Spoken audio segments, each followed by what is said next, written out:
The House will please come to order.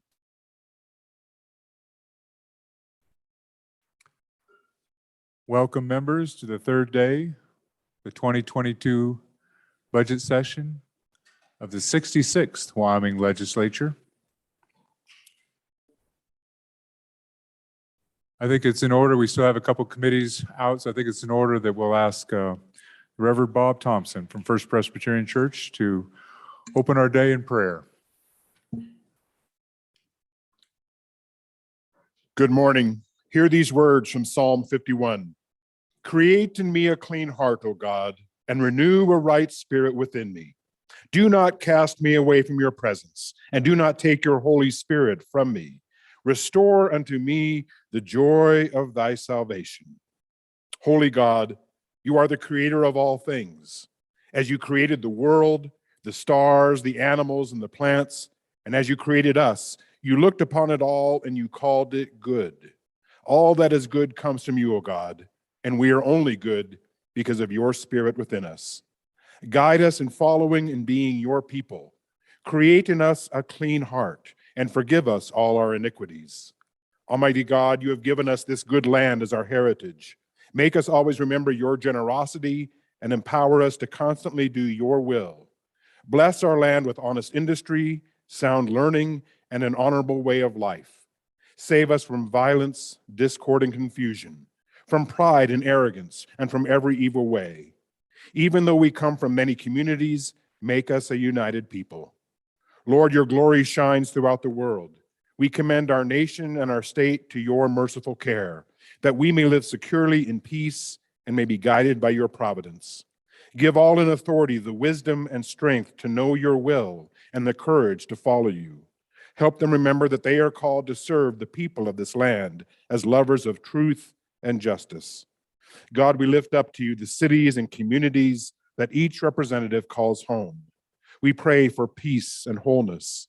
Keep our neighborhoods free from social strife. Give each citizen strength of purpose and concern for others, that those communities can be shining lights of justice and peace, displaying the love of neighbor that you have called us to. Sovereign Lord, bless these representatives of this great state with energy and strength for the work that is before them today. The future of Wyoming will be shaped by the decisions that they make. Guide them by your Spirit that they may do their work and with wisdom and grace. Help them to consider each decision through your eyes. Help them make decisions that reflect kindness for those who are hurting, comfort for those who are troubled, and justice to the oppressed. May their work reflect the motto of our state, encouraging equality to all its citizens. God, I place each representative into your caring and strengthening arms. Keep them healthy and give them your peace, that peace that only you can give. I pray all this in the name of Jesus Christ. Amen.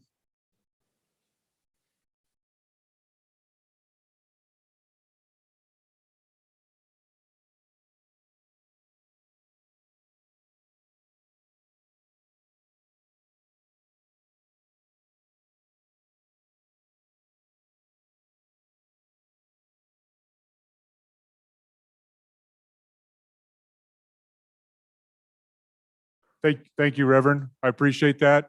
I actually do think today would be a good day to greet each other. So, members, play ball.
All right, members. For the members of the public in the gallery and online, we used to do this every day, kind of greet each other, but we don't do it as often because, as you can see, it takes time. But the work that we do here is about relationships. So sometimes starting the day by greeting each other, maybe it's, I think that can be quite appropriate. And we've had a couple of long days, the last 2 days, and we expect another couple of weeks of long days. So once in a while, we just got to take a moment and greet each other and check in and see how things are going with each other personally. So I've got a few privileges of the floors that have been requested. So first, Representative Western. Mr. Speaker, privilege of the floor. Please proceed. Excellent. Colleagues, in the South Gallery, we've got folks from Leadership Sheridan. They are our best and brightest of Sheridan County and the community, and they are our future leaders. So let's give them a warm house welcome. Okay.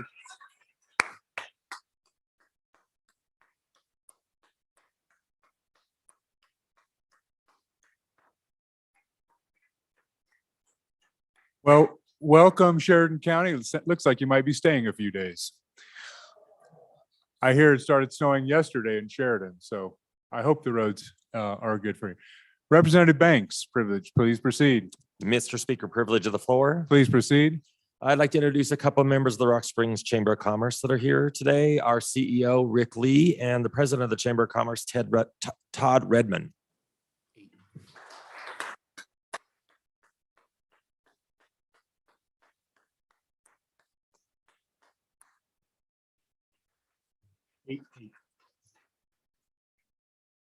Thank you very much. Welcome from Rock Springs. Representative Larson, Dan. Mr. Speaker, privilege of the floor, please. Please proceed. Thank you, Mr. Speaker.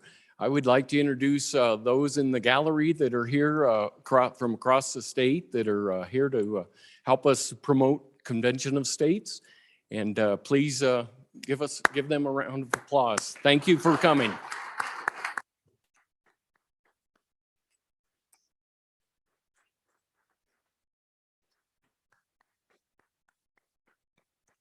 Thank you. We welcome you. And I think you also have another introduction of an individual you'd like to make. Please proceed. Thank you, Mr. Speaker. I do want to recognize a special guest, a former candidate for president and a senator, Senator Rick Santorum from Pennsylvania.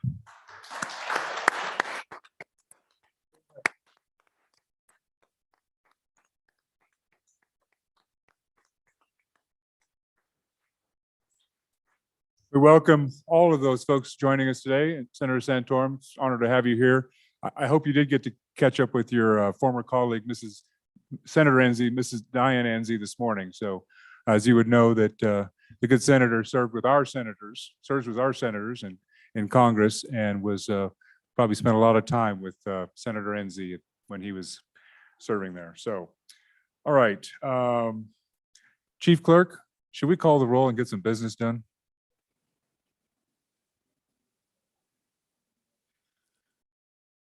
Please proceed. Convening roll call for the third day, Wednesday, February 16th, 2022. Andrew. Baker. Banks. Bear. Blackburn. Brown. Burkhart. Burt. Clausen. Connolly. Crago. Duncan. Eklund. Air. Flitner.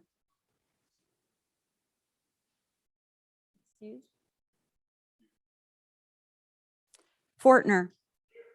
Gray. Greer. Hallinan. Haroldson. Harshman. Heiner. Henderson. Jennings. Kinner. Knapp. Larson Lloyd. Larson Dan. LeBeau. McGuire. Nyman. Newsom. Nicholas. Oakley. Obermuller. O'Hearn. Olson. Ottman. Paxton. Provenza. Rodriguez Williams. Romero Martinez. Roscoe. Schwartz. Sherwood. Simpson, Summers, Stith, Stivar,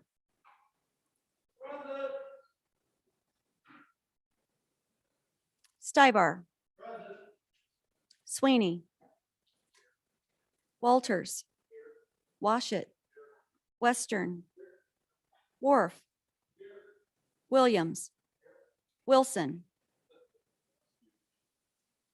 Winter, Yin, Zawanitzer. Mr. Speaker, we have 55 present, 5 are Ottman.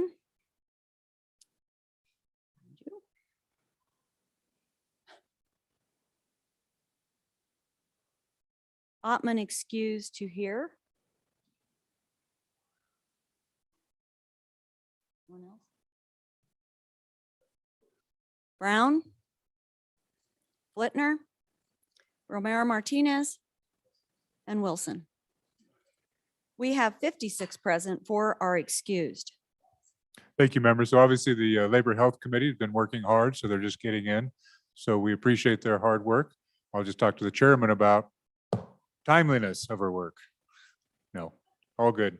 I appreciate folks being ready. I have a couple, let's do Journal Committee report. Your Journal Committee reports that the Journal of February 15th, 2022 has been read and recommends that it be approved. Representatives Haraldson and Provenza. Thank you. I also have an announcement. On the first day, I made an announcement about the committees and come to some of the actions. I forgot we had 2 temporary appointments during the interim, one for Representative Hunt when he resigned and was replaced, and one for a member, Representative LeBeau, who was had some limitations about her ability to participate on one of the committees, and those have been resolved. So I'm replacing Representative Greer and Representative Yin with Representative LeBeau and Representative Burt on the Corporations Committee. So the Corporations Committee will have Representative LeBeau back on it, which was her original assignment, and then Representative Burt will be taking the place of Representative Hunt. I'll just make a comment. Hey, that, just so we're all on the same page, that's Chairman Greer back there clapping. That was all about Greer. The interesting thing about Representative Burt, and actually any single member, they're actually entitled to like 1.48 committee assignments. So he gets a half of an interim on that committee, and that kind of that's how we break it out with the minority and majority party, is we base it on percentage of the party, and the numbers kind of work out for standing committees that it's like 1.4 something. So he's going to get a 0.4 something for a committee assignment, so he'll get a 1 year of a committee assignment. I guess with that order of business of introduction and reading of bills, reference of bills, members, what we're going to do is we're going to go through some committee bills. There's a few that folks weren't ready for, so we're going to pull that. They're not going to be pulled up. If one comes up that you're not ready for, your committee, the chairman is not ready for, will just let us know. And I'll read off the list of those numbers, and then we're going to go into personal bills. And I've talked to a few of you, gave you a heads up that yours were going to be the first one up, or in the first few, but we'll get about 10 bills ahead. And we'll probably go, we're going to go for a while on these introductions. And so so be ready. The committee bills we're going to be doing first will be House Bill. I'm just going to give you a list, and I'll try to run it slow. It'll be House Bill 35, 41, 48, 114, House Joint Resolution 1, House Joint Resolution 5, and House Joint Resolution 6. So if you're a committee chairman and any of those bills that came out of your committee that you don't want to be introduced today, let us know and we'll pull it off. I see no chairman running to the mic, so we're going to, all right. Chairman, go ahead, Chairman Harshman. Thank you, Mr. Speaker. Introduction of House Bill 35. I'd like to turn it over to committee member Representative Yen. Okay, we'll do that when we get there, but you want it heard today. Oh, yeah, we're ready. Okay, Thank you, Mr. this is Speaker. about if you don't want one of these bills on introduction today. Go ahead, Thank you, Mr. Speaker. I Chairman respectfully Swanser. remove House Bill 48 until tomorrow. Okay, my apologies. You had mentioned that to me and I'd forgotten. My apologies. So House Bill 48 will come off. Any other removals? All right. So members, the committee bills will be House Bill 35, 41, 114, House Joint Resolution 1, House Joint Resolution 5, and then 6. And at that point, ladies and gentlemen, we're going to start on personal bills. And I'll just give you that list. So if you know if you're in that list. And I don't know how far we'll get down the list, but first one will be House Joint Resolution number 2. House Bill 19. I'll just say, first one was Larson with a U. House Bill 19 is Flitner. House Bill 27 is Fortner. House Bill 55 is Walters. House Bill 63 is Greer. House Bill 65 is Bear. House Bill 81 is Burt. House Bill 82 is Wilson. House Bill 83 is Stiff. House Bill 111 is Henderson, and House Bill 125 is Conley. Now, at any point, that's just the order. The chief clerk has them in there. If any of those folks, I didn't get to speak with each one of you individually. I spoke to a couple that had the first couple up. Any of you who's not ready to introduce your bill because you're working on materials and everything, just let me know. We'll just pull it off. But that's the order I'd like to go in. So I'm going to try to get everybody, every individual, one bill, and then we're going to start down to your second choices, et cetera. So, and there are still a few committee bills that are not on the list, and their committee chairman will let me know about those. So with that, we're at that order of business. Introduction, reading, and reference of bills. The first bill for our consideration is House Bill 35. Reading clerk. House Bill 35, sponsored by Revenue. First reading of the bill. County optional real estate tax. We have a Chairman Harshman. Thank you, Mr. Speaker. Members, I'd like to turn over the explanation of this committee bill, Joint Revenue Committee Bill, to Committee Member Representative Yen. Would you move the bill for And introduction? Mr. Chairman, I'd move for favorable consideration of House Bill 35 on this introduction vote. Thank you. Thank you. Please proceed, Representative Yen. Time Mr. is running. Mr. Chairman, thank you. So the median home price in the last quarter in Teton County was $2.9 million for a house. Think about that. This affects our workforce. This affects being able to hire educators. This affects being able to hire snowplow drivers, judges, anything that lives and works in Teton County.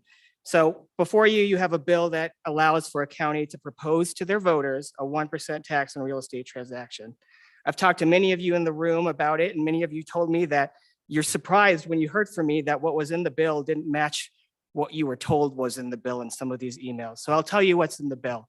It allows for the voters to decide for a 1% real estate transaction tax that has to go to a specific purpose decided on the ballot. Not only that, it has to be done on a general election year, and it has to be re-upped every 4 years. So you have accountability to the voters.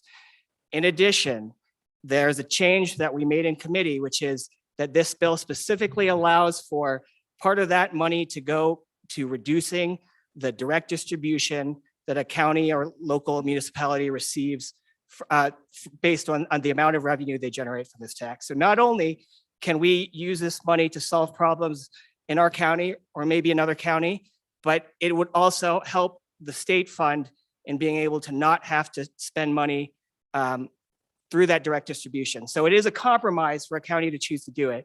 And so all we're asking you is to give our counties that option to make that compromise. And not only does the county have the ability to work on their problems, as we all know, each county in Wyoming is very unique, has very Thank you. specific problems. Thank you. We agree. They are unique. Representative Baker, you have 1 minute, or he's up to 1 minute. Thank you, Mr. Chairman. I'll be brief and leave time for the other speaker. On and against this, as a realtor, we oppose this. There's lots of issues with the bill itself, but Often people don't make investments in these big properties where the sponsor's from to flip them. They're buying them and holding them. So we would only see it really probably one-time infusion, so on and against. Any other member against? There's still time to speak against it. Against it, Duncan. Representative Duncan, my apologies. Thank you, Mr. Speaker. This is an unequal taxation. The only people that are being taxed is residential and commercial. The people who would be voting for this are renters who are not having to take this burden. Agriculture and industrial, they're actually going to be voting for this, yet they're not paying this. The other thing is how many businesses are coming into our community or going to be selling? They will have to be paying this. It's an unequal tax. You're paying a tax every single year on your residential or your Thank commercial. you. Time. 30 seconds. Final remarks. Representative Yin. Mr. Chairman, thank you. So real estate in Teton County is like coal in many of your other counties. This is something that our county needs to be able to solve their problems and fund our local government. And again, we are able to set a $1.5 million floor so we don't affect a lot of the people who are trying to get their first homes to be able to move up and be in the middle class. It's only affecting people that are also voting on the bill. So when they bring this ballot measure to the voters, the Thank you voters very can decide. much. Thank you, Mr. Chairman. Thank you very much. So members, we are voting on introduction on House Bill 35. Chief Clerk, please call the roll. Andrew, Baker, Banks, Bear, Blackburn, Brown, excused, Burkhart, Burt, Clausen, Connolly, Crago, Duncan, Eklund, Air, Flitner, Fortner, Gray, Greer, Hallinan, Hallinan, Hallinan, Haroldson, Harshman, Heiner, Henderson, Jennings, Kenner, Knapp, Larson Lloyd, Larson Dan, LeBeau, McGuire, Nyman, Newsom, Nicholas, Oakley, Obermuller, O'Hearn, Olson, Ottman, Paxton, Provenza, Rodriguez Williams, Romero Martinez, Roscoe, Schwartz, Sherwood, Simpson, Summers, Stith, Stivar, Sweeney, Walters, Washit, Western, Wharf, Williams, Wilson, Winter, Yin, Zawanitzer. Mr. Speaker. Closing vote. Are there any changes? Newsom? Aye to no. Clausen? Aye to no. Further changes? Closing vote. The vote is closed. 19 aye, 40 no, 1 excused. House Bill 35, having not received the affirmative vote of 2/3 of the members, House Bill 35 is indefinitely postponed. So for the members in the gallery, they're probably wondering what just happened. During a budget session, the Constitution requires that any bill except redistricting or the budget requires a 2/3 introductory vote. That is not the same during a budget or during a general session, but during a budget session, any other business that comes before the body on either end, the first vote is a 2/3 majority. So hopefully that helps what's happening. We're going to go through a list of these bills, and then we're going to go to second reading on bills we had yesterday. Next bill for our consideration is House Bill 41. House Bill 41, sponsored by Revenue. First reading of the bill. Special taxation zone optional tax. Chairman Harshman.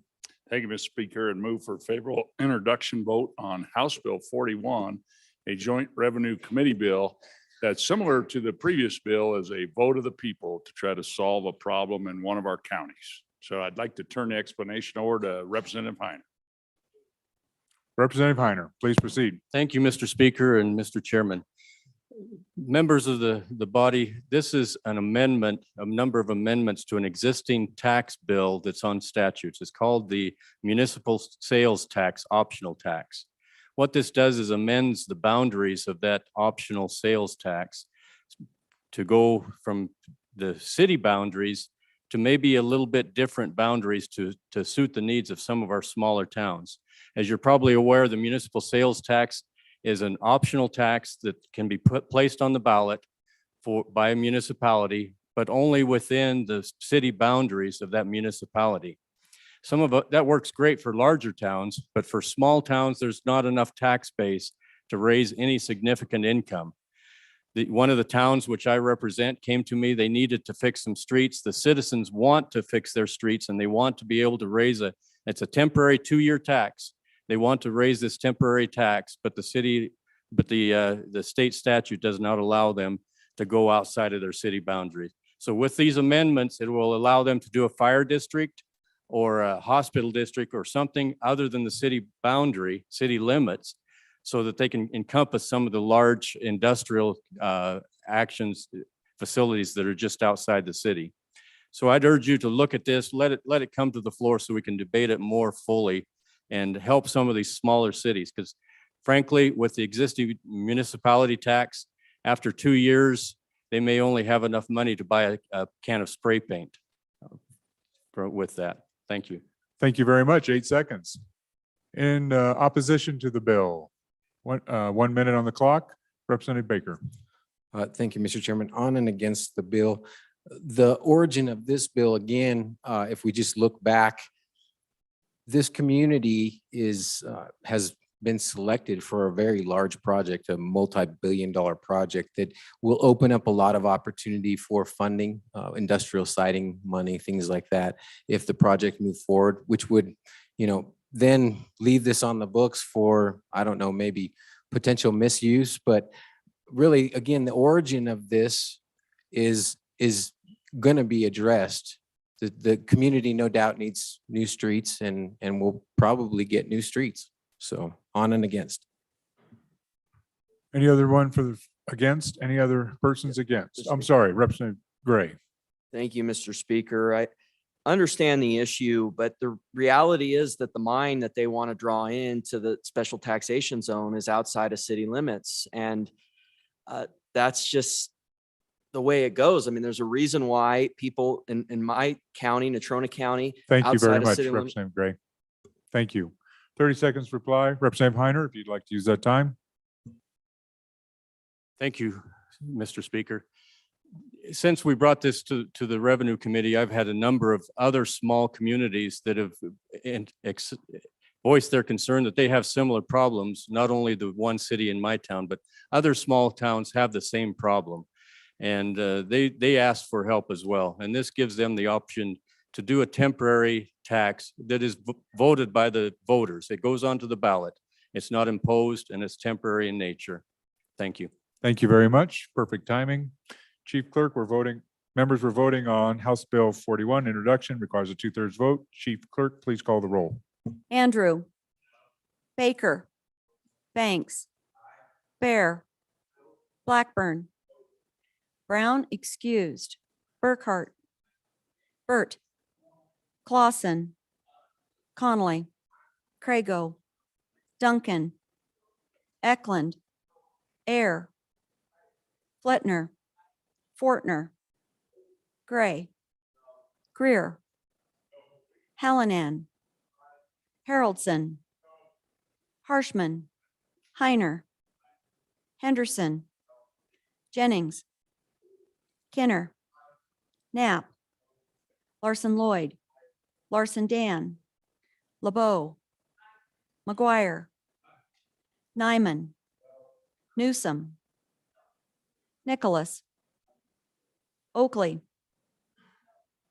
Obermuller. O'Hearn. Olson. Ottman. Paxton. Provenza, Rodriguez Williams, Romero Martinez, Roscoe, Schwartz, Sherwood, Simpson, Summers, Stith, Stivar, Sweeney, Walters, Washit, Western, Wharf, Williams, Wilson, Winter, Yin, Zawanitzer. Mr. Speaker. Closing vote. Are there any changes? Olson, aye to no. Hallinan, aye to no. Clausen, aye to no. Kenner, aye to no. Further changes? Closing vote. The vote is closed. 21 aye, 38 no, 1 excused. House Bill 41, having not received a 2/3 vote for introduction, House Bill 41 is indefinitely postponed. Next bill for consideration is House Bill 114. Do we have someone to present that? 114. Reading clerk, House Bill 114, sponsored by Appropriations, first reading of the bill. Department of Fire Protection and Electrical Safety Fees 2. Chairman Nicholas, Thank you. I would turn the explanation of. House would you Bill move the 114 bill too? I would move House Bill 114, turn the explanation over to the good representative from Chona County. Thank you. Representative Walters. Thank you, Mr. Speaker. I bring you House Bill 114, and this is for the Department of Fire Protection and Electrical Safety fee increases. These fees were last increased in 2005. This agency is a self-funding agency, and so what this bill does is a couple different things. It codifies into law some of these fees and the fee table. It also updates what building code we will be using to address these fees. And then it does some other small cleanup items that I can bring up as we present the bill in full. But again, this is a self-funding agency, and these fees were last increased in 2005, and it is just time to update these fees so that these inspections can continue to take place. Happy to answer any questions. Thank you. Anyone speaking in opposition? Any speaking in opposition? In opposition, seeing none. Members, we're going to vote on introduction. House Bill 114, 2/3 vote. Chief Clerk, please call the roll. Andrew, Baker, Banks, Bear, Blackburn, Brown excused, Burkhart, Burt, Clausen, Connolly, Crago, Duncan, Eklund, Air, Flitner, Fortner, Gray, Greer, Hallinan, Haroldson, Harshman, Heiner, Henderson, Jennings, Kenner, Knapp, Larson Lloyd, Larson Dan, LeBeau, McGuire, Nyman, Newsom, Nicholas, Oakley, Obermuller, O'Hearn, Olson, Ottman, Paxton, Provenza, Rodriguez Williams, Romero Martinez, Roscoe, Schwartz, Sherwood, Simpson, Summers, Stith, Stivar, Sweeney, Walters, Washit, Western, Wharf, Williams, Wilson, Winter, Yin, Zawanitzer. Mr. Speaker. Closing vote. Are there any changes? Olson, Oakley. Further changes? Closing vote.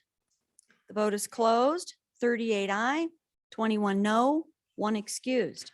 House Bill 114, having not received a 2/3 vote, it is indefinitely postponed. Next is House Joint Resolution number 1. Reading clerk, House Joint Resolution 1, sponsored by Judiciary, first reading of the bill. Supreme Court Justices and District Judges Retirement. Chairman Olson, Thank you, Mr. Speaker. I move House Joint Resolution 0001, Supreme Court Justices and District Judges Retirement. Ask for your favorable consideration. And I do turn over the presentation of this bill to the good prosecutor of our chamber. Please proceed. Thank you, Mr. Speaker. Representative Oakley. Please sorry. proceed, Representative Oakley. Thank you, Mr. Speaker. So this joint resolution proposes a constitutional amendment to the retirement age for district court judges and Supreme Court justices. As you've heard, we heard from the Chief Justice, and we hear it repeatedly, that the need to have and retain competent and good judges and justices. We actually just recently, because of this, did have a very competent justice retire. So we have this need to retain them, and then we're turning around and kicking them out when they still hopefully have some good years left in them. So we do believe in this day and age that many people are still sharp and able to serve past the age of 70. So what we're proposing is to increase that mandatory retirement age to 75. So with that, I ask for your consideration. Thank you. In opposition, Representative Gray in opposition. Thank you, Mr. Speaker. I've thought a little bit about this one, and I'd like to really urge a no vote on it. I think when they put this into the Constitution, it wasn't just about competency. It was about keeping that rotation going on a lifetime appointment and keeping those checks and balances there. Which is a little bit different from the federal Constitution, but I actually think there's a movement to look at the federal Constitution in this matter, and they did place this in the state one. And so I think it's good to keep this rotation. I don't think it's just about competency, and I acknowledge that you could increase it on that level with where we're at in the year 2022, but I think it's good to have that rotation and on a lifetime appointment. So I would urge a no vote. Thank you. Any other opposition? Any other to speak in opposition? Seeing none. In favor, Chairman Olson. Yeah, thank you, Mr. Speaker. I really urge at least that you consider passing this forward, and we can have a broader policy discussion when it gets to the floor. You know, when you're going up through the ranks, usually through different judgeships, reaching Supreme Court, the amount of time that you have there is very limited. We're just trying to add 5 more years. You know, our circuit court judges have lifetime appointments. There's no age restriction on them at all. This only applies to district and Supreme Court justices, so something to consider in that policy argument. But I just really urge you, with all the appointments we have across the state. Thank you very much. Thank you. So members, we're voting on House Joint Resolution 1. It requires a 2/3 vote. And as you know, it's also a joint resolution to the Constitution. So if it passes this and gets through the process, it'll require a 2/3 vote for final passage as well. So Chief Clerk, please call the roll. Andrew, Baker, Banks, Bear, Blackburn, Brown, excused, Burkhart, Burt, Clausen, Connolly, Crago, Duncan, Eklund, Air, Flitner, Fortner, Gray, Greer, Hallinan, Haroldson, Harshman, Heiner, Henderson, Jennings, Kenner, Knapp, Larson Lloyd, Larson Dan, LeBeau, McGuire, Nyman, Newsom, Nicholas, Oakley, Obermuller, O'Hearn, Olson, Ottman, Paxton, Provenza, Rodriguez Williams, Romero Martinez, Roscoe, Schwartz, Sherwood, Simpson, Summers, Stiff, Stivar, Sweeney, Walters, Washit, Western, Wharf, Williams, Wilson, Winter, Yin, Zawanitzer. Mr. Speaker. Aye. Closing vote. Are there any changes? Closing vote. The vote is closed. 51 aye, 8 no, 1 excused. Members, with your vote, you have voted to introduce House Joint Resolution 1. It will be referred to Committee Number 1.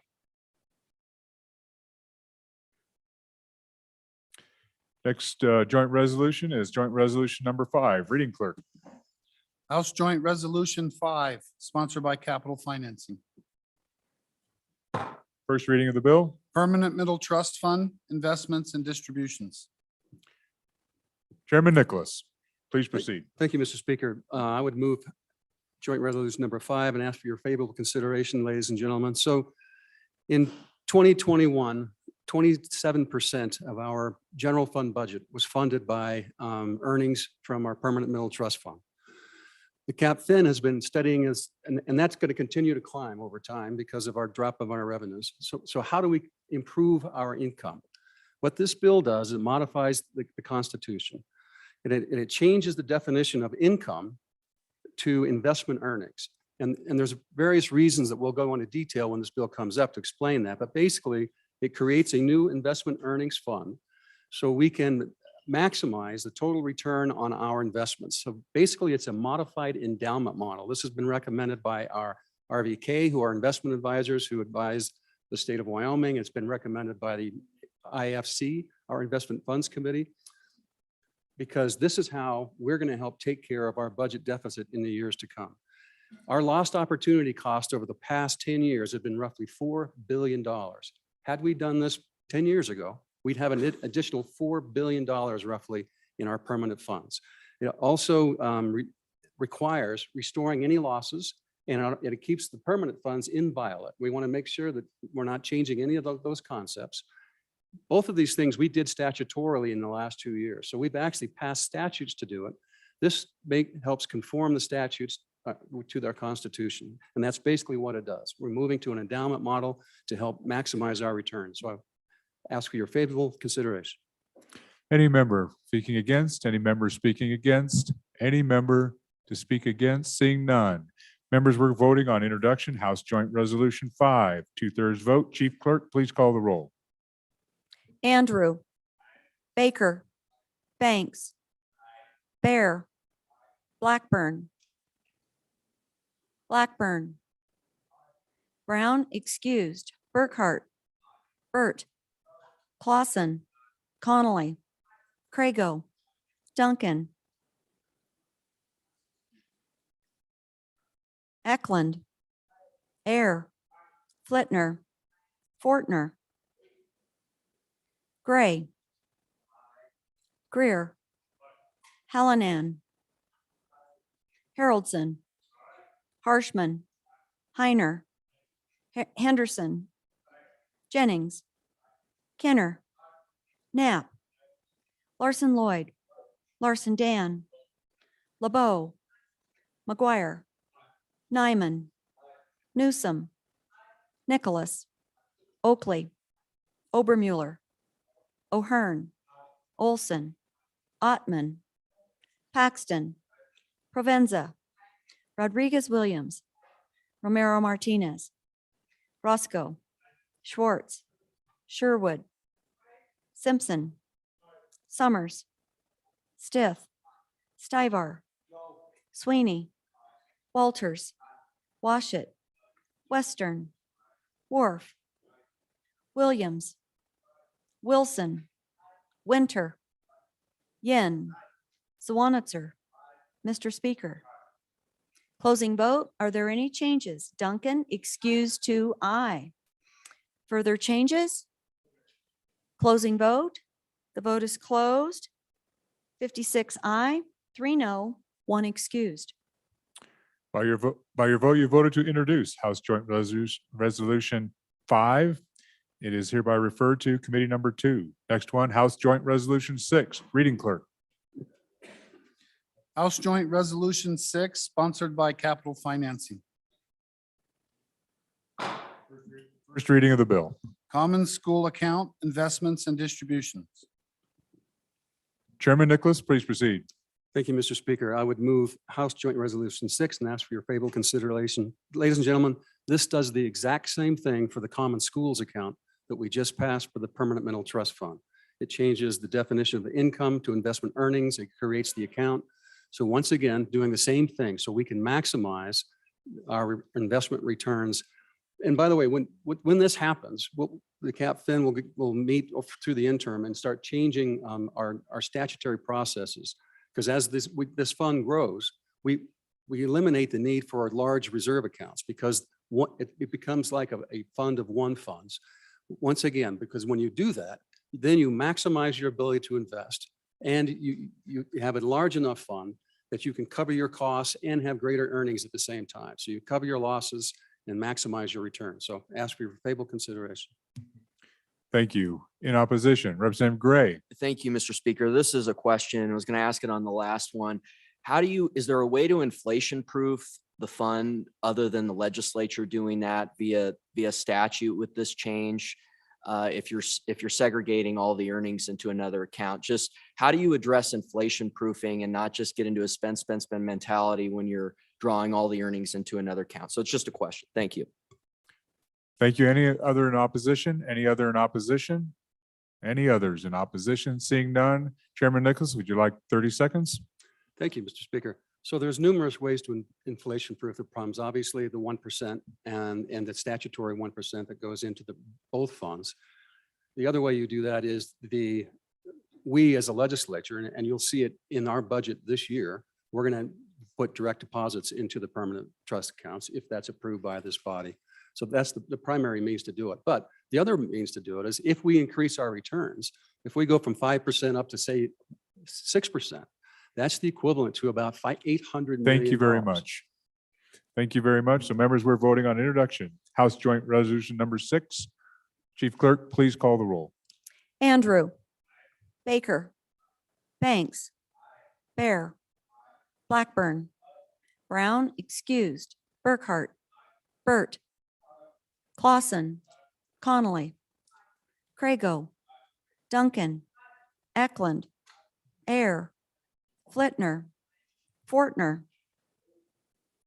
Gray, Greer, Hallinan, Haroldson, Harshman, Heiner, Henderson, Jennings, Kenner, Knapp, Larson Lloyd, Larson Dan, LeBeau, McGuire, Nyman, Newsom, Nicholas, Oakley, Obermuller, O'Hearn, Olson, Ottman, Paxton, Provenza, Rodriguez Williams, Romero Martinez, Roscoe, Schwartz, Sherwood, Simpson, Summers, Stith, Stivar, Sweeney, Walters, Washit, Western, Wharf, Williams, Wilson, Winter, Yin, Zawanitzer. Mr. Speaker. Closing vote. Are there any changes? Larson Dan, aye to no. Further changes? Closing vote. The vote is closed. 54 aye, 5 no, 1 excused. By your vote, members, you have voted to introduce House Joint Resolution number 6. It is referred to Committee number 2, Appropriations. All right, members, I'm going to remind you when we're doing roll calls, let's try to keep the murmur on the floor to a minimum so the chief clerk can hear everyone's vote. And if you are voting, please speak up. The rest of you, quiet would be great unless you're on this off the floor. All right, Chief, we're going to just stand at ease for just a moment, and we're going to do some introductions on the personal bills.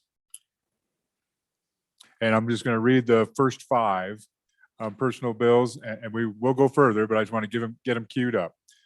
And the sponsors get ready. And if you're not ready for your bill, let me know now. House Joint Resolution 2, House Bill 19, 27, 55, 63, 65, 81, 82, 83, 111, and 125.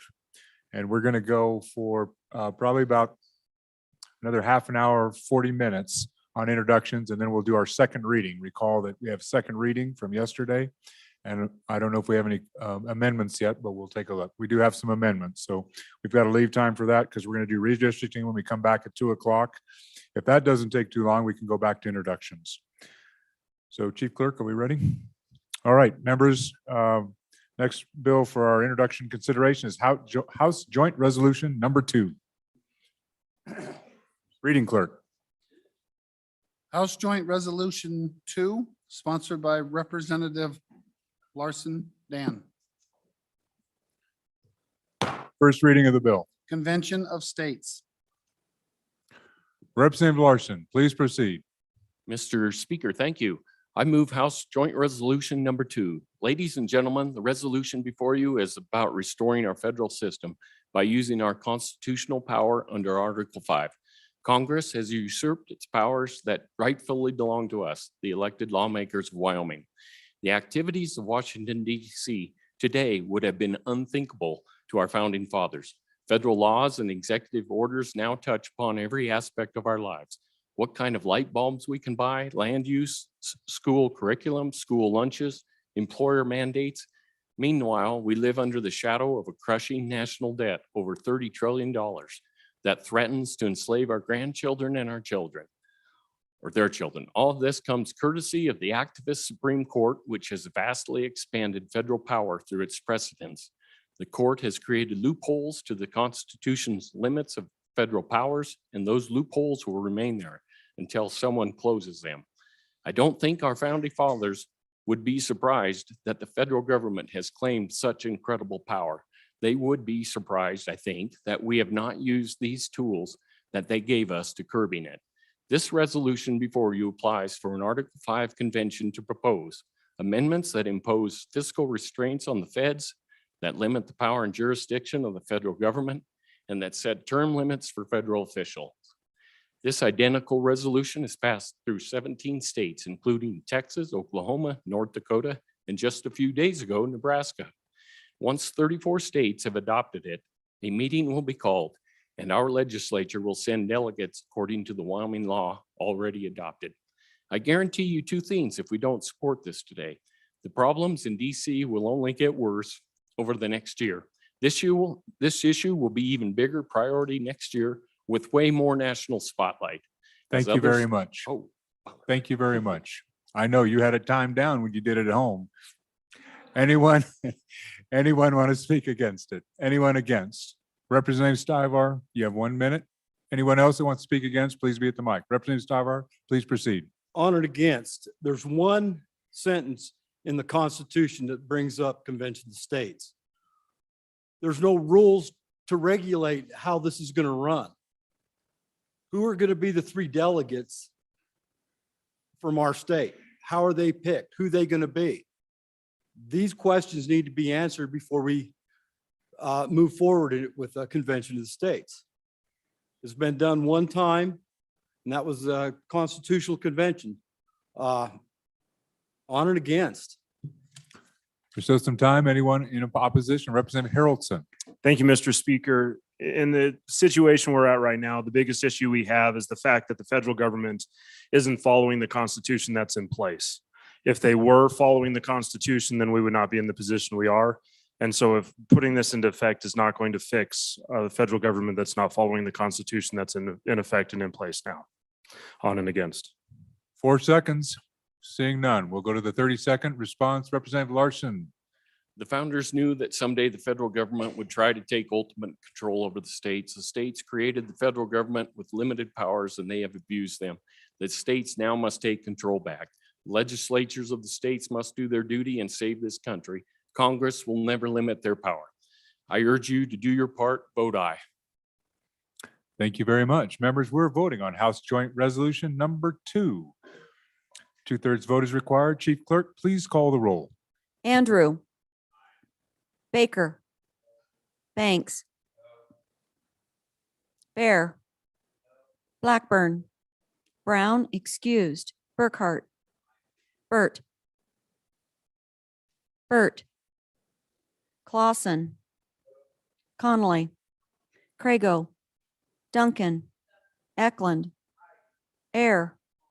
Flitner, Fortner, Gray, Greer, Hallinan, Haroldson, Harshman, Heiner, Henderson, Jennings, Kenner, Knapp, Larson Lloyd, Larson Dan, LeBeau, McGuire, Nyman, Newsom, Nicholas, Oakley, Obermuller, O'Hearn, Olson, Ottman, Paxton, Provenza, Rodriguez Williams, Romero Martinez, Roscoe, Schwartz, Sherwood,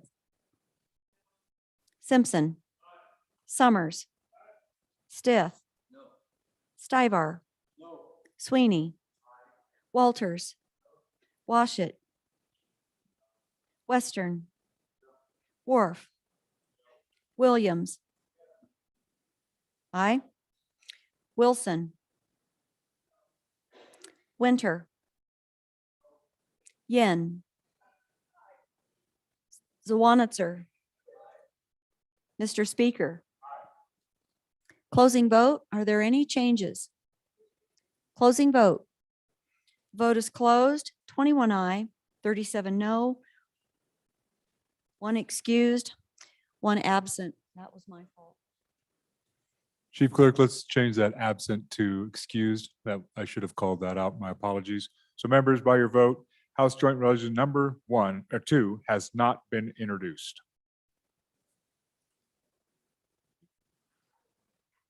We do thank the folks that came to watch this process. I know it was not your hope or outcome, but we thank you for being here and observing it. Thank you for the young one right there, the young person right there, and just watching this process. Several young people up there. Yeah, let's welcome them.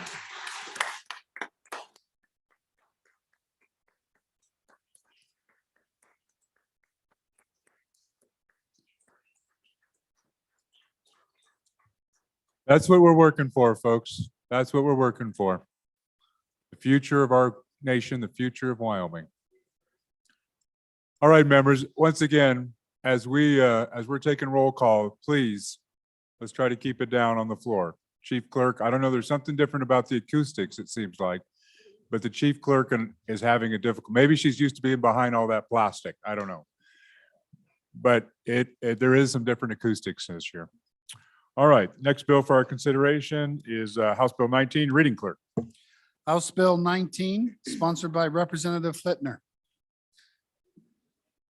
First reading of the bill. Painted fence posts, no trespassing. All right, thank you. Chairman Wilson, House Bill 19, please proceed. You mean Chairman Flitner, Mr. Speaker? I'm sorry, what did I say? Representative Flitner. That's My all right. apologies. I'm looking at the script and not following, looking who I'm there. We get Representative confused all Chairman the time. Flitner, Chairman Flitner, my apologies, please proceed. Mr. Speaker, thank you. Apology accepted. Good representatives, I move House Bill 19 and ask for your favorable consideration. This is got to be the simplest bill you will encounter this session because I'm all about simple bills. This simply provides you one more layer of notice going into your private property. You would now, with this bill passage, be allowed to paint the fence posts of your gate going into your private property, along with perhaps a sign that already exists. And that's all that this bill does. So I would stand for questions. Thank you. Any in opposition? Representative Gray. Thank you, Mr. Speaker. I do have a question on this. The way I read it is it's an or. So if creating the new ability to satisfy the requirement would then take away the option of having clear signage or the warning. So is it one of the three they have to meet or all three? Because I do think it's or, but I could be wrong. Thank you. Thank you. Any other opposition? Any other opposition? Time remains. Time remains. Any other opposition? Going. Chairman Flitner. Mr. Speaker, thank you. Yes, and it is an or. It's not a requirement. All right. Members, we're voting on introduction, House Bill 19. 2/3 vote. Chief Clerk, please call the roll. Andrew. Baker. Banks. Bear. Blackburn. Brown, excused. Burkhart. Burt. Clausen. Connolly. All right, members, this is exactly what I asked about. If there's conversations going on the floor, it makes it difficult for the chief clerk and difficult for people to keep track of where we are on the roll call. Chief Clerk, please proceed. Crago. Duncan. Eklund. Air. Flitner. Fortner. Gray. Greer. Hallinan. Haroldson. Harshman. Heiner. Henderson. Jennings. Kenner. Kenner. Knapp. Larson Lloyd. Larson Dan. Larson Dan. LeBeau. McGuire. Nyman. Newsom. Nicholas. Oakley. Obermuller. Obermuller. O'Hearn. Olson. Ottman. Paxton. Provenza. Rodriguez Williams. Romero Martinez. Roscoe. Schwartz. Sherwood. Simpson. Summers. Stith. Stivar. Sweeney. Walters. Washit. Western. Wharf. Williams. Wilson. Winter. Yin. Zawanitzer. Mr. Speaker. Closing vote. Are there any changes? Closing vote. Harshman, no to aye. Burt, no to aye. Henderson, no to aye. Ottman, no to aye. Larson Dan on House Bill 19. Excused to no. Further changes? Closing vote. The vote is closed. 49 aye, 10 no, 1 excused. Members, by your vote, you had voted to introduce House Bill 19. House Bill 19 is referred to Committee Number 1, Judiciary. Next bill for our consideration, House Bill 27. Reading Clerk. House Bill 27, sponsored by Representative Fortner. First reading of the bill. Visitation rights. Thank you, Mr. Speaker. Representative Fortner, please proceed. Move the bill and introduce. Okay, thank you, Mr. Speaker. I ask for your favorable consideration, House Bill 0027. This is a bill that relates to nursing homes, people being able to see their loved ones in the time of need. There's a 5-day period on that automatically sets this bill in place. And I'll read it to you. It says, notwithstanding any other provision of law, the healthcare facility shall allow visitation for a person receiving care in the facility for a period of more than 5 days, consecutive days. The healthcare facility shall not issue restrictions, visitation under this section. The healthcare facility shall allow the person receiving care or that person's representative to designate persons to visitors or to prohibit some of the all visitation under this section. And basically the reason I had this brought or drafted up by LSO was there's a lot of people dying out there, especially older people of grieving themselves plumb to death because they have nobody to come see them. They think everybody's abandoned them. And this is the reason this bill is being presented today. Thank you. Thank you, Representative Fortner. In opposition? In opposition? Majority Floor Leader Summers. Mr. Speaker, just a quick question. Will this put us in violation of any federal law? Any other questions or opposition? Questions or opposition? Representative Larson Lloyd. Mr. Chairman, my concern is once somebody's in a long-term care facility, they're in congregate care and it's just not one person and one family, that institution is then responsible for everybody in there. So if you have some sort of communicable disease or something that they feel it's in the best interest to protect the life and well-being of those in there, they should have the ability to put some restrictions. And now we're limiting that. That really causes me some concern. Thank you. There's still time remaining. Time remaining for opposition or questions. Time remaining. Time remaining. Seeing none, we'll go to response. 30 seconds. Representative Fortner. Well, I thought of that and we thought of that as we drafted this bill. But, and personally, there's been hardly any attempt to segregate these people so they can see their loved ones. I believe if this bill is enacted into a statute, there'll be more of an attempt made for special room provisions for people to go that's been disinfected and stuff, rather than reaching through with rubber gloves and mouth and I love yous to them. They can actually hold hands and be Thank you with one very another. much. Thank you very much, Representative Fortner. So members, we're voting on introduction. House Bill 27, 2/3 vote required. Chief Clerk, please call the roll. Andrew. Baker. Banks. Bear. Blackburn. Brown excused. Burkhart. Burt. Clausen. Connolly. Crago. Duncan. Eklund. Air. Flitner. Fortner. Gray. Greer. Hallinan. Haroldson. Harshman. Heiner. Henderson. Jennings. Kenner. Knapp. Larson Lloyd. Larson Dan. LeBeau. McGuire. Nyman. Newsom. Nicholas. Oakley. Obermuller. O'Hearn. Olson. Ottman. Paxton. Provenza. Rodriguez Williams. Romero Martinez. Roscoe. Schwartz. Sherwood. Simpson.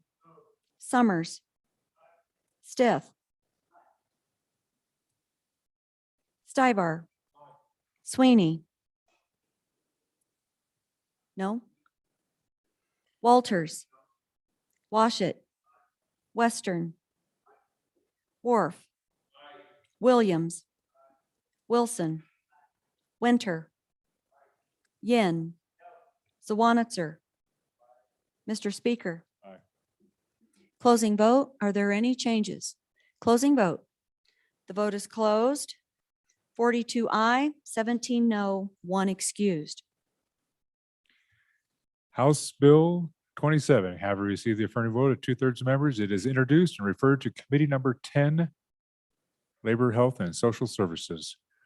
Members, I actually, and I'm not doing it because of this particular bill. I'm doing it because I had it way up in the order and I did not announce it earlier. But we have our colleague, Representative Brown, who you've heard he has been absent today. He is ill. And so, and it could be something that might impact some of the rest of us. So anyway, keep him in your thoughts and hopefully it's not, and he heals and he feels better. So keep him in your thoughts and prayers. And then if you're not feeling well or something, take that into consideration. So, all right. Next bill for our consideration, House Bill 55, reading clerk. House Bill 55, sponsored by Representative Walters. First reading of the bill. Liquor licenses, airport exemption. Thank you. Representative Walters, please introduce the bill and proceed. Thank you, Mr. Speaker. I move House Bill 55 and ask for your favorable consideration for introduction. So members, what occurs is liquor licenses are allocated within a municipality based on population. And then within a county, they are unlimited, except there is a veil around those municipalities of 5 miles that limits it to 3 liquor licenses, county liquor licenses within that 5-mile veil. And so what is occurring is many of our airports have a bar or an ability to offer alcohol to the flying public, but they're only open a couple hours a day because that's all that the planes are coming and going at those airports. And so we are utilizing a full liquor license within these communities for just a couple hours a day of use. And so it takes that liquor license away from a good entrepreneur and their ability to offer an establishment that some folks may want to visit for more hours than just a couple hours a day. And so what this bill does, it offers an exemption for the airports, so that since they're only open, these establishments are typically only open a couple hours a day in those airports.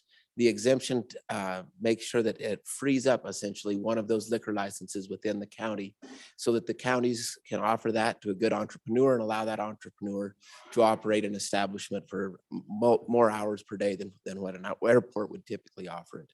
So with that, I'd ask for your favorable consideration and thank you for your time. Thank you. Any members in opposition? Opposition, Representative Baker. Mr. Speaker, just a question, actually. So if an airport has a current liquor license and this goes through, what will happen with that liquor license? Thank you. Thank you. Further questions? I see Representative Stith going to the microphone. Please proceed. Mr. Speaker, follow-up question. If an airport is located inside a municipality, does it get the benefit of this bill as well? Thank you. Further questions? 42 seconds for questions. Further questions? Further questions? Seeing none. Representative Walters, you have 30 seconds. Thank you, Mr. Speaker. To try and address those two questions, the first question on what would happen to existing airports with liquor licenses, that would not change. It would simply free up a new license within that veil around the municipality. As to airports that are actually located within municipalities, this is an issue that's been brought to my attention since the submission of this bill, and I think there are ways to address that are not currently in this bill, and would certainly work on an amendment to address that and make sure we have it in a good shape for all of these airports. Thank you very much.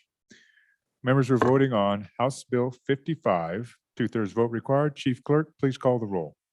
Andrew, Baker, Banks, Bear, Blackburn, Brown excused, Burkhart, Burt, Clausen, Connolly, Crago, Duncan, Eklund, Air, Flittner, Fortner, Gray, Greer, Hallinan, Haroldson, Harshman, Heiner,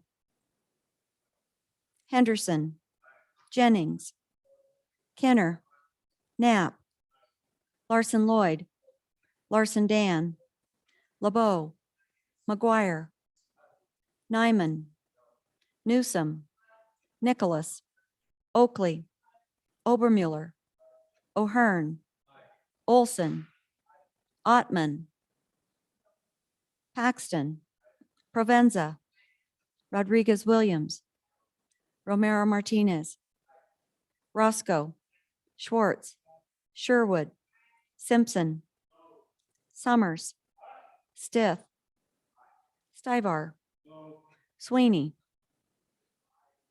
Walters, Washit, Western, Wharf, Williams, Wilson, Winter, Yin, Zawanitzer. Mr. Speaker. Closing vote. Are there any changes? Larson Lloyd, no to aye. Knapp, aye to no. Further changes? Romero Martinez? Further changes? Closing vote. Vote is closed. 41 aye, 18 no, 1 excused. House Bill 55, having reviewed affirmative vote of 2/3 of members, House Bill 55 is introduced and referred to Committee Number 7, Corporations. Next bill for our consideration is House Bill 63. House Bill 63, sponsored by Representative Greer. First reading of the bill. County and district attorneys, salary amendments. Thank you very much. Chairman Greer. Yeah, Mr. Speaker, I move House Bill 63 and ask for your favorable consideration.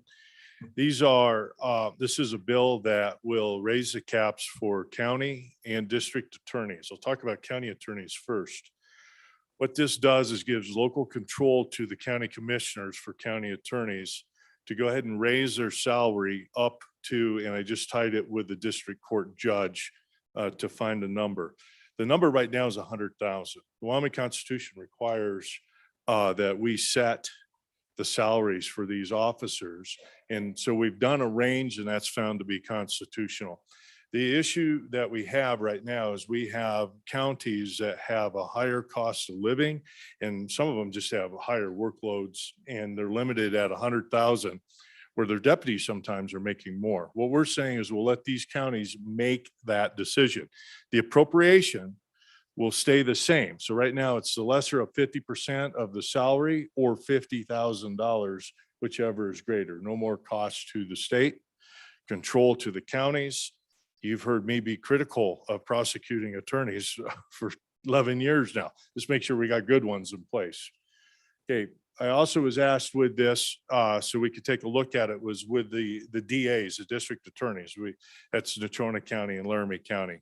I don't particularly like the wording on this, and it needs some work because it automatically takes their salary up. Well, when I thought that was the case, is I thought JAC would have the opportunity because they're the ones that review their budget. It needs some work on that. I would ask for a favorable vote so I can do that work with respect to the DAs. I would ask for a favorable vote with respect to the rest of the counties, that we give our commissioners the ability to keep good people in place in a very important job. Thank you, Mr. Speaker. Thank you. Any opposition to the bill? Opposition to the bill?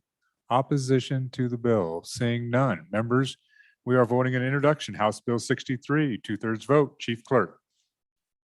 Andrew. Baker. Banks.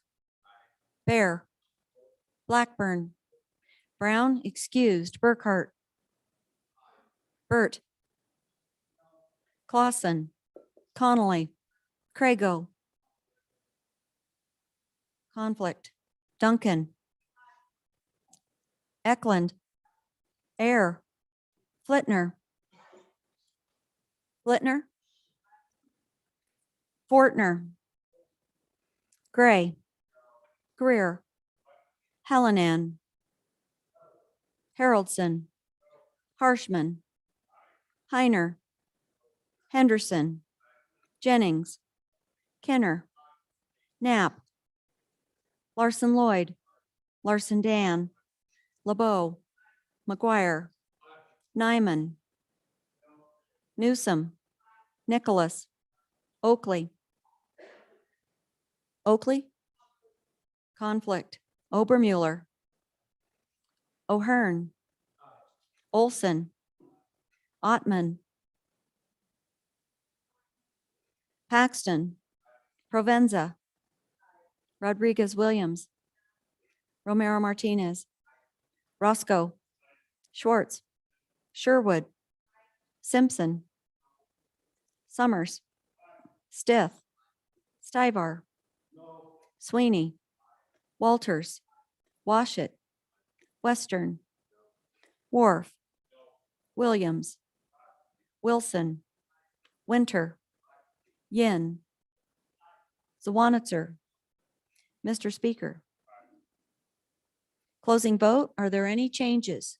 Closing vote. Hallinan, no to aye. Further changes? Closing vote. The vote is closed. 41 aye, 16 no, 1 excused, 2 conflict. Thank you. Members, by your vote, you have voted to introduce House Bill 63, and it is referred to Committee Number 2 Appropriations. So members, just so we know, on an introductory vote, it's a 2/3 majority of the members elected. So the 2 conflicts count as no's. I mean, just keep that in mind. I mean, you can't change it. If you're a conflict, you're a conflict. But I just want to be clear, if we got to 39, I mean, those 2 votes count in the 39. So, all right. We're going to keep going. A few more bills here. I think we'll try to knock out. We'll get a couple more in. So, yes, including your Representative Bears. First reading of our Chief Reading Clerk 65, please. House Bill 65, sponsored by Representative Bear. First reading of the bill. County tax protest filing date. Thank you. Representative Bear, please introduce your bill and proceed. Thank you, Mr. Speaker. I move House Bill 65 and ask for your favorable consideration. This, ladies and gentlemen, is simply a cleanup bill, a technical bill, if you will. And this was brought to my attention by the association that represents those corporations which remove liquid and gaseous minerals from the earth here in our state. And what happened is one of those corporations in my county received a new assessment on their taxes, their property taxes. They wanted to challenge that, sent it in, and it was deemed to be late. There's currently a 30-day requirement that you have to respond. And that particular challenge was postmarked within that 30-day, but our statutes don't include postmark or any particular delineation as to when the 30 days ends. So this bill is just correcting that in two places. You'll see it on page 2 and on page 3. We're just adding the words postmark to give the assessors a declaration as to where that time frame ends. And just for your information, that was challenged. The County Board of Equalization sided with the assessor. Eventually, it came to the state, and the state's Board of Equalization sided with the corporation. And now I understand that most assessors in our state understand that they will operate this way anyway. So we're simply putting it into statute the way they would operate. And with that, I ask for your favorable consideration. Thank you. Thank you. Any questions or opposition to the bill? Questions or oppositions? Questions or oppositions? Seeing none. Anything further to add, Representative Bear? Members, we're voting on introduction, House Bill 65. Chief Clerk, please call the roll. Andrew, Baker, Banks, Bear, Blackburn, Brown excused, Burkhart, Burt, Clausen, Connolly, Crago, Duncan, Eklund, Air, Flitner, Fortner, Gray, Greer, Hallinan, Haroldson, Harshman, Heiner, Henderson, Jennings, Kenner, Knapp, Larson Lloyd, Larson Dan, LeBeau, McGuire, Nyman, Newsom, Nicholas, Oakley, Obermuller, O'Hearn, Olson, Ottman, Paxton, Provenza, Rodriguez Williams, Romero Martinez, Roscoe, Schwartz, Sherwood, Simpson, Summers, Stith, Stivar, Sweeney, Walters, Washit, Western, Wharf, Williams, Wilson, Winter, Yin, Zawanitzer. Mr. Speaker. Aye. Closing vote. Are there any changes? Closing vote. The vote is closed. 58 aye, 1 no, 1 excused. Members, by your vote, you voted to introduce House Bill 65. House Bill 65 is introduced and referred to Committee Number 3, Revenue. Next bill for consideration is House Bill 81. House Bill 81, sponsored by Representative Burt. First reading of the bill. Operation of motorcycles, disabled persons. Thank you very much. Representative Burt, please introduce the bill and or make the motion and proceed. Thank you, Mr. Speaker. I move House Bill 81, ask for your favorable consideration. I do appreciate the time to explain the simple fix-it bill that allows persons with disabilities to access motorcycles on our highways, particularly those which specifically use wheelchairs.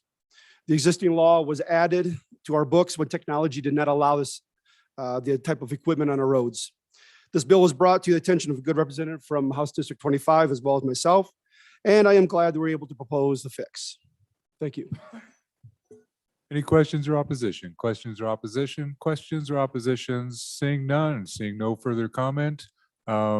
Chief Clerk, please call the roll. 2/3 vote. Andrew, Baker, Banks, Bear, Blackburn, Brown excused, Burkhart, Burt, Clausen, Connolly, Crago, Duncan, Eklund, Air, Flitner, Fortner, Gray, Greer, Hallinan, Haroldson, Harshman, Heiner, Henderson, Jennings, Kenner, Knapp, Larson Lloyd, Larson Dan, LeBeau, McGuire, Nyman, Newsom, Nicholas, Oakley, Obermuller, O'Hearn, Olson, Ottman, Paxton, Provenza, Rodriguez Williams, Romero Martinez, Roscoe, Schwartz, Sherwood, Simpson, Summers, Stith, Stybar, Sweeney, Walters, Washit, Western, Wharf, Williams, Wilson, Winter,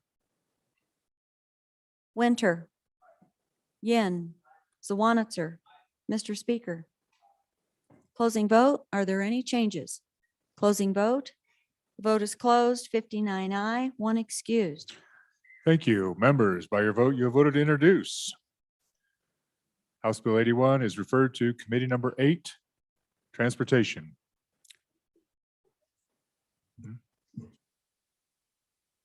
Oh, members, I need to refer a bill to a different committee. That was House Bill 19. We'll be not going to Committee Number 1, but to Committee Number 5. And that's based on some of the bill loads. I looked at what House Bill 1 or Committee Number 1 has on this plate already. So I'm moving that to Committee Number 5. And there are going to be some of these bills, members, just so you know, I'm not doing it for any other purpose, but workload. There's some of these committees are getting quite a few bills stacked up, so. All right, next bill for our consideration is House Bill 82. Reading clerk. House Bill 82, sponsored by Representative Wilson, First reading of the bill. military discharge and benefits. Thank you very much. Chairman Wilson, introduction, or motion and introduction, please. Thank you, Mr. Speaker. I move House Bill 82 and ask for your favorable consideration. Folks, military veterans are close to our hearts here in Wyoming. We've got the 4th highest per capita veterans number of veterans per capita, sorry.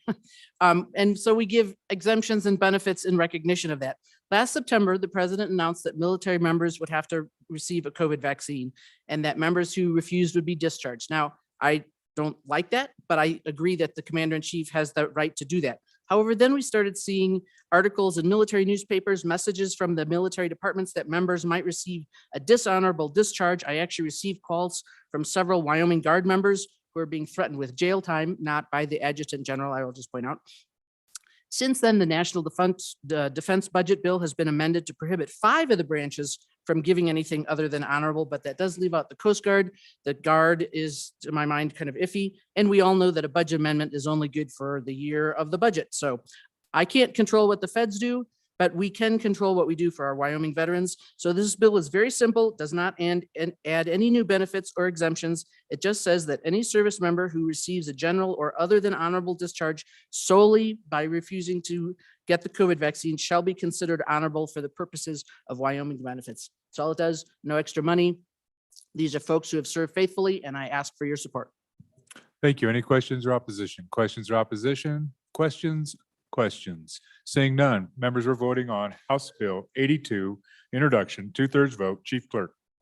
Andrew, Baker, Banks, Bear, Blackburn, Brown excused, Burkhart, Burt, Clausen, Connolly, Crago, Duncan, Eklund, Air, Flitner, Fortner, Gray, Greer, Hallinan, Haroldson, Harshman, Heiner, Henderson, Jennings, Kinner, Knapp, Larson Lloyd, Larson Dan, LeBeau, McGuire, Nyman, Newsom, Nicholas, Oakley, Obermuller, O'Hearn, Olson, Ottman, Paxton, Provenza, Rodriguez Williams, Romero Martinez, Roscoe, Schwartz, Sherwood, Simpson, Summers, Stith, Stybar, Sweeney, Walters, Washit, Western, Wharf, Williams, Wilson, Winter, Yin, Zawanitzer. Mr. Speaker. Closing vote. Are there any changes? Closing vote.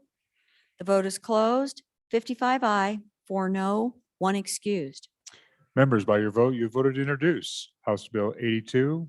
House Bill 82 is referred to Committee Number 8, Transportation. Next bill for our consideration is House Bill 83. House Bill 83, sponsored by Representative Stith, First reading of the bill. protection of parental rights application.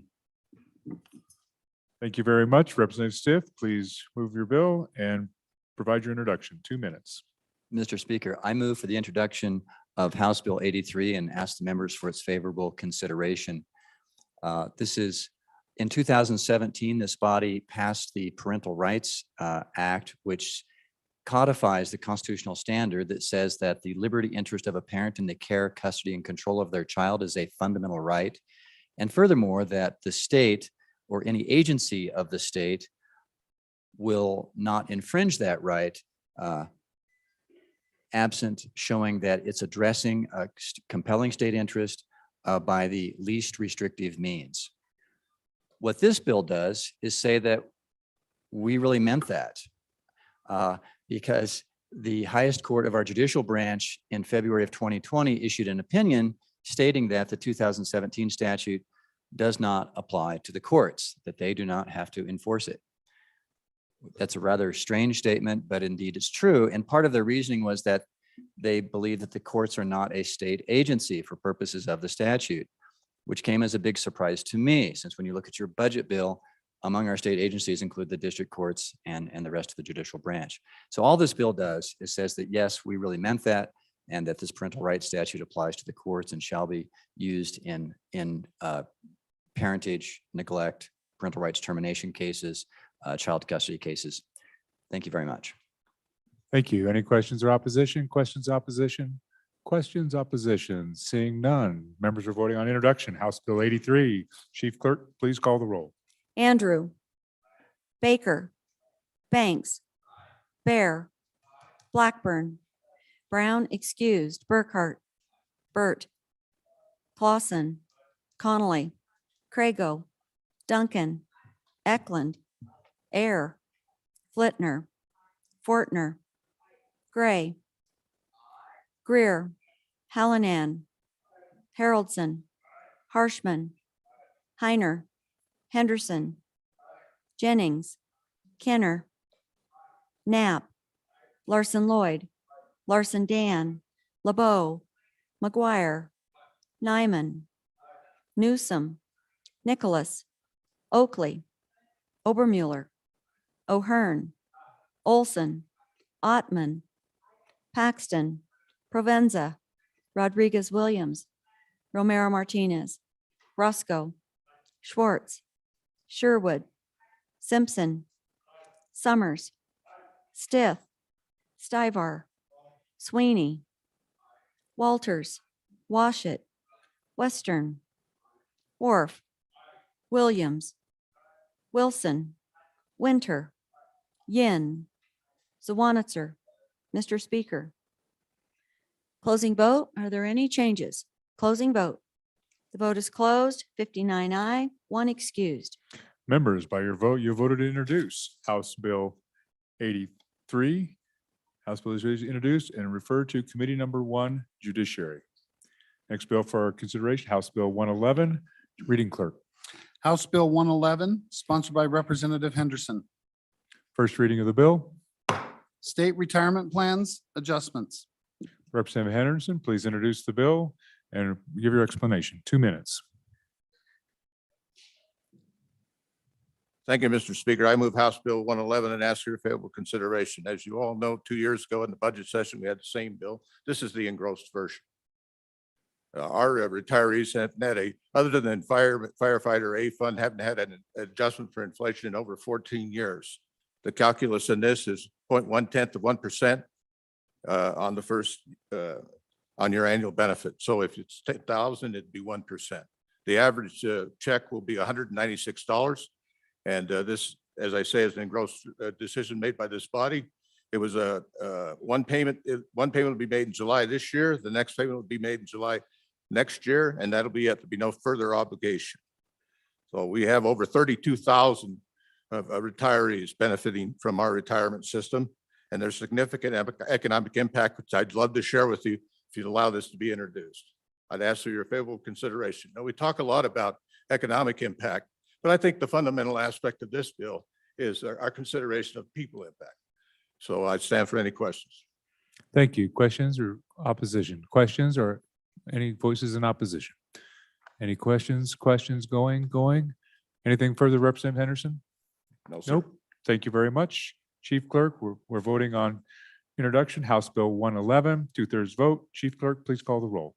Andrew, Baker, Banks, Bear, Blackburn, Brown, excused, Burkhart, Burt, Clausen, Connolly, Crago, Duncan, Eklund, Air, Flitner, Fortner, Gray, Greer, Hallinan, Haroldson, Harshman, Heiner, Henderson, Jennings, Kenner, Knapp, Larson Lloyd, Larson Dan, LeBeau, McGuire, Nyman, Newsom, Nicholas, Oakley, Obermuller, O'Hearn, Olson, Ottman, Paxton, Provenza, Rodriguez Williams, Romero Martinez,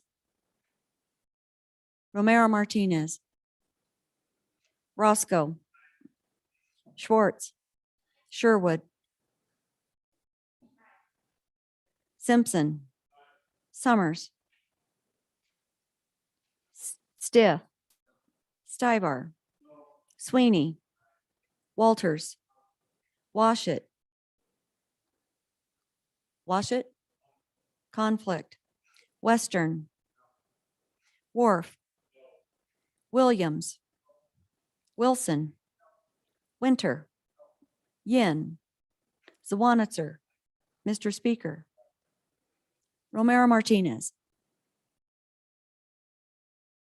Closing vote. Are there any changes?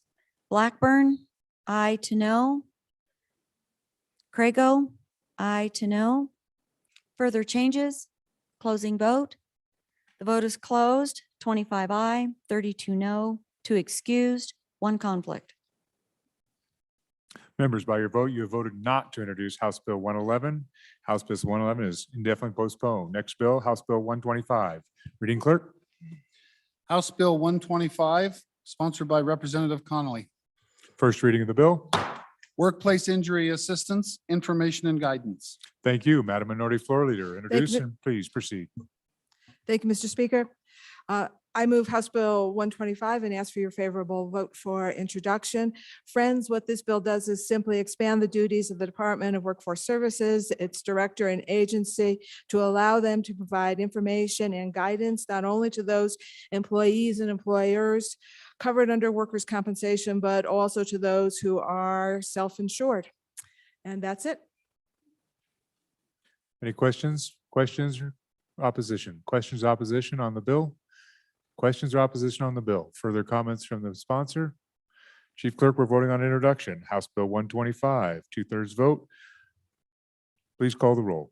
Andrew, Baker, Banks, Bear, Blackburn, Brown, excused, Burkhart, Burt, Clausen, Connolly, Crago, Duncan, Eklund, Air, Flitner, Fortner, Gray, Greer, Hallinan, Haroldson, Harshman, Heiner, Henderson, Jennings, Kenner, Knapp, Larson Lloyd, Larson Dan, LeBeau, McGuire, Nyman, Newsom, Nicholas, Oakley, Obermuller, O'Hearn, Olson, Ottman, Paxton, Provenza, Rodriguez Williams, Romero Martinez,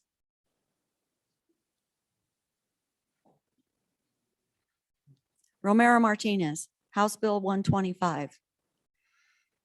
Roscoe, Schwartz, Sherwood, Simpson, Summers, Stith, Stibar, Sweeney, Walters, Washit, Western, Worf, Williams, Wilson, Winter, Yin, Zwanitzer. Mr. Speaker. Closing vote. Are there any changes? Closing vote. The vote is closed. 59 aye, 1 excused. Members, by your vote, you voted to introduce House Bill 125. It is introduced and referred to Committee Number 9, Minerals. Well done, members. We took care of all the introductions I anticipated. We're going to do second reading, which there are no, I believe there are going to be no amendments for, so we're going to knock that out. Committee announcements, and then you'll get to go to your, we'll recess for lunch and go to your committee meetings. When we come back, I think the anticipation is committee of the whole on the redistricting bill. Of course, that's up to the majority floor leader, but that's what he announced yesterday. So with that order, we're almost to that order of business. Nine. So just to be clear, that last bill 125 was referred to Committee Number 9.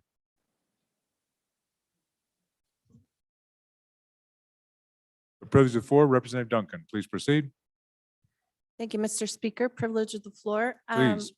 Thank you, Mr. Speaker. So there might be a little bit of confusion the next few days. The gracious people who have been providing us lunch last session, we tried to change it to snacks. So you may get double lunches over the next several days. So just be patient. And if you do eat lunch up here, make sure you at least go downstairs and visit the people. But you will have hot lunch downstairs, and then a few days you may have cold lunch up here or hot lunch. So there might be some leftovers in the fridge. So just don't get too confused, but you might have both. So that's the explanation, is some confusion happened. Instead of just snacks, you may have lunch on some days, but just make sure that you go downstairs and say hello too. So thank you. Thank you, Representative Duncan, for your efforts on feeding us well.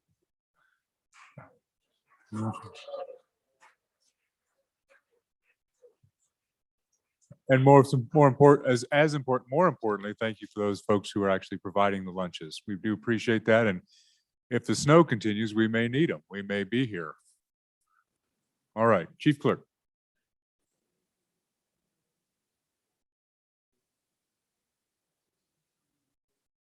Standing committee reports. House Bill 4, sponsored by Agriculture, water permits livestock on federal land, and act relating to water. Mr. Speaker, your committee number 5, Agriculture, State and Public Lands and Water Resources, to whom is referred House Bill 4, water permits livestock on federal land. Respectfully report same back to the House with the recommendation that it do pass with the following amendments. Ayes, Representatives Blackburn, Clausen, Eklund, Fortner, Heiner, Larson Dan, Western, Worf, Winter. Representative Eklund, Chairman. House Bill 43, sponsored by Travel, Trophy Game, Big Game, and Wild Bison License Allocations, an act relating to game and fish. Mr. Speaker, your committee number 6, Travel, Recreation, Wildlife, and Cultural Resources, to whom was referred House Bill 43, Trophy Game, Big Game, and Wild Bison License Allocations. Respectful report same back to the House with the recommendation that it do pass with the following amendments. Ayes, Representatives Banks, Flitner, Haroldson, Jennings, Knapp, Newsom, Sweeney, Williams. Noes, Representative Winter. Representative Flitner, Chairman. Thank you very much. We're at that order of business. The bill is on second reading. First bill for our consideration, House Bill 7.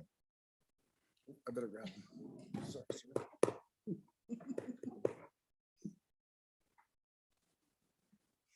House Bill 7, sponsored by Transportation, Commercial Vehicle Driving Disqualification, an act relating to commercial vehicles, amending offenses.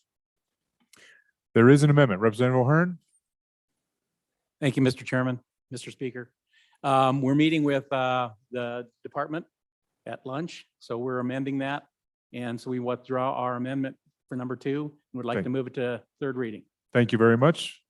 Members, House Bill 7 having been read 2 separate times, the question is, shall be read a third time. Here, no objection is so ordered. Next bill for our consideration, House Bill 21. House Bill 21, sponsored by Revenue, repealing exemption for one-way pagers, an act relating to sales tax exemptions. House Bill 21 having been read 2 separate times, the question is, shall the bill be read a third time? Hearing no objection is so ordered. Next bill for our consideration is House Bill 22. House Bill 22, sponsored by Revenue, industrial revenue bonds, pilot payments, an act relating to industrial development projects. House Bill 22 having been read 2 separate times, the question is, shall the bill be read a third time? Hearing no objection is so ordered. Next bill for our consideration, House Bill 42. House Bill 42, sponsored by Appropriations, local government distributions, an act relating to local government funding. House Bill 42 having been read 2 separate times, the question is, shall the bill be read a third time? Hearing no objection is so ordered. House Bill 59. House Bill 59, sponsored by Appropriations, workers' compensation, COVID-19, an act relating to workers' compensation. House Bill 59 having been read 2 separate times, the question is, shall the bill be read a third time? Hearing no objection is so ordered. House Bill 78. House Bill 78, sponsored by Appropriations, bid rejection or denial for public works contracting, an act relating to public works. House Bill 78 having been read 2 separate times, the question is, shall the bill be read a third time? Hearing no objection is so ordered. Committee announcements, or Mr. Majority Floor Leader. Mr. Speaker, I move that the House stand in recess until 2 p.m. Committee announcements.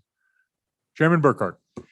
Thank you, Mr. Speaker. Your committee number 8, Transportation, will meet tomorrow, 15 minutes after noon recess, to consider House Bill 16, House Bill 17, House Bill 13, and House Bill 18, not necessarily in that order. Chairman Paxton, thank you.